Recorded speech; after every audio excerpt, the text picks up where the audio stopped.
thinking about moving abroad, you've probably imagined an exciting and stress-free life filled with new opportunities and adventure.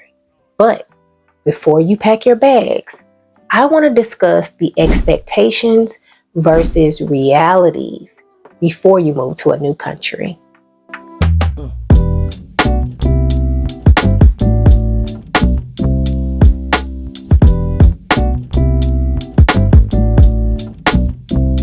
The first expectation is you feeling like life is a permanent vacation. The reality is that you still have responsibilities, you still have bills, and you still have to work. Now, two things come to mind. There is a difference between vacationing and living in a country. Now, to me, vacationing is about 2 weeks. But if you're able to live in a country for at least a month to 3 months, then I feel like you'll be able to get a pretty good evaluation of what the country offers. You'll be able to scale the neighborhood that you're in, check out a few supermarkets, get the vibe of the locals, as well as maybe even pick up a few keywords to help you get around a little bit better. The second thing is that you will spend money like you're a foreigner. That's the honest truth, because at first you're going to compare everything that you're looking at to what you're spending in the States. That's a natural thing to do, but you'll eventually learn that locals pay less than you, which is understandable, and that you'll want to connect with someone who can put you up on game, so you won't have to pay as much. Part of that also has to do with you feeling like you're in vacation mode, so you're going to be spending money more than you would usually spend. And at some point, I hope sooner than later, you will slow down on the spending, because your goal is to stay longer, not go home faster. The second expectation is thinking that you have to know the language and speak it fluently before you get to the new country. The reality is some of these languages are complex. It takes practice and it takes patience to learn them. I think the most important thing for you to focus on is learning the greetings and the numbers, so that way you'll be able to shop and at least show some type of respect to the local that you're conducting business with. Now, you can download an app, or you could take a class before or after you get into the country. It's really up to you. I just don't want you to feel like you have to know the language or you can't go to the country. That's simply not the case. The third expectation is thinking that you'll be able to get a job easily. And the reality is it's just not that simple.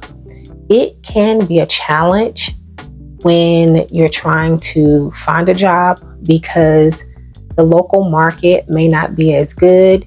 You may be required to know the language. And if you're getting a work permit, it takes time to be approved, because you have to keep in mind that you are competing against the locals. You want to find a way to have residual income to be able to take care of you and or your family. So if getting a work permit does not work, think about starting you a business or getting a remote job in the States that you can actually work in the foreign country to ensure that you're able to live the quality of life that you want. The fourth expectation is thinking that you're going to make immediate friendships with the locals. Okay. The reality is your cultural differences will play a major part in this, because you don't understand their ways and they don't understand yours. Think of how many times you've met somebody in the States and you vibed with them, but did you really instantly become their friend and just start telling them everything and giving them just total access to you? The same thing applies when it comes to you meeting a local. You want to take your time. You want to see how they function. When times are hard and when times are easy. Don't feel bad for them and allow that to be the reason why you have them around you. This is not a guilt trip type of relationship. This is a friendship that you're trying to make last over, forever. Get to learn the person and build a meaningful relationship with them. So that way, maybe y'all can even do some good business together. The fifth expectation is thinking everything is cheaper. Now, that may be the case for many expats, but the reality is that you have extra fees. You have miscellaneous fees such as tips. You have fees for visas, international schools, flights, all the things. And 9 times out of 10, it is not being included in the budget. So you have to be very wise in your spending. And this is why I say over and over and over again that it's best to just live below your means. Now, do you have to? No. Does that mean that you will be living in the ghetto or the hood or the poorest neighborhood? No. If you're coming with the savings, and 9 times out of 10, that is the case for many expats, and you're spending like you're a foreigner because you're still in vacation mode, you're going to run out of funds quick. You don't want to go home before you want to go home. The sixth expectation is thinking that dealing with the government or, any type of bureaucracy is going to be straightforward. The reality is that's not always the case. Like, I learned this in Tanzania when I lived there. I learned this in Egypt, and it can be time consuming. They do what they want to do. They enforce what they want to enforce. And that's something that we're not really used to in the States. I'm not saying stuff ain't, raggedy, but it's more structured, it's more organized, and you can hold people accountable for their actions. You gotta have like superhero patience. You really do. That's the bottom line when it comes to you processing paperwork, getting the proper documents that you need, or just getting all of the information at one time without you having to go to this office and that office and wait 20 minutes to an hour in between, offices. It can be a headache. The seventh expectation is thinking that you're going to be able to just blend in. The reality is that you may be able to blend in due to color, but the cultures are just different. Like, the way that you carry yourself is going to be different from the continental African. Even the ones who move to, say, like Canada and the UK, people will say, oh, I look like I'm from Nigeria or Jamaica or Tanzania. I've even heard Kenya. But at the end of the day, I could literally see the difference in us. And it's not even just mannerisms. It's just the way we look. It's just something that's different. And that's no shade to anybody. So yeah, if you're coming to blend in due to color, you can definitely do that. But just remember that cultural wise, it's going to give you away every single time. The eighth expectation is that the food will be amazing every time. And truth be told, that's just not what's happening, especially in Egypt. Like, I can go to a restaurant and the customer service be amazing, the food aesthetically pleasing. I mean, good. Everything is good. And then I go back and it's like, what happened? It's the complete opposite. Now, I've been told that the restaurants change out their workers every 6 months. I don't know if this is true, but it totally makes sense, because there is no way you went from 10 all the way to 1. Keeping it real with you, you're going to miss some of your favorite dishes in fast food restaurants.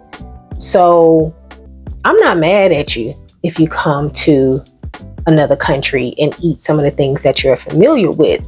Some people really be salty and in their feelings about it, but I'm not mad at you because I'm going to do the same thing. It just is what it is. Some countries don't have, certain ingredients and things that you want or need to make some of the dishes that you're familiar with. And if every time you're going out, you're having a different type of experience with your food when it comes to like whatever the local cuisine is in the country that you're choosing, then you gonna head straight to that fast food restaurant that thinking that the food is going to be good every single time you go just because it's, it doesn't have any genetically modified organisms in it or that it's naturally grown. It's just unrealistic. The 9th expectation is thinking that healthcare will be better and cheaper than the States. And the reality is it really just depends on the country that you're moving to. Price is a big deal because in the States, it costs about $200 to have an extraction, but here it's less than $50. That really makes a difference. I want to encourage you on this note, though, to make sure that you have some health insurance because Medicaid and Medicare is not accepted here in Egypt. I don't know about other countries, but I'm sure it's probably not accepted in other countries as well. And for me, when it comes to procedures, it really just depends on what it is and how much time I have. If it's something I'm not comfortable with getting done in a foreign country, and I can make it back to the States to get it done, I'm going back to the States. Unless I'm in a country where I know it's like state of the art. But also with that, in the States, you can go have the procedure done 9 times out of 10 and be billed for it. But in the foreign country, a lot of times you have to pay up front and we don't be having money like that. So, you want to take those things into consideration. And ultimately, it comes down to what you want to do. The 10th and final expectation is thinking that moving abroad will fix all of your problems. And the reality of that thing is that's not true. Those same problems will follow you to wherever you go. What it does for you is cause you to slow down because in America, you're always like on the go. It's constant. When you move to a country, especially one that's slower, all you have time to do is think. So it forces you to grow and change, meditate, and get closer to the Most High, and just become a better version of yourself. Like that's all you have time to do. Moving abroad really does change your life. So you have to be open to changing your mindset. After all I've said, I want you to know that moving abroad is an amazing experience. It's just not as perfect as social media makes it seem. Do your research, be flexible, and embrace adventure. Well, that's all I have for this video. If you haven't already, give this video a thumbs up, subscribe to join the tribe, and I want to let you guys know that consultations will open at the end of the month and be on the lookout for my new ebook. I appreciate your support, and I'll see you in the next video. Shalom.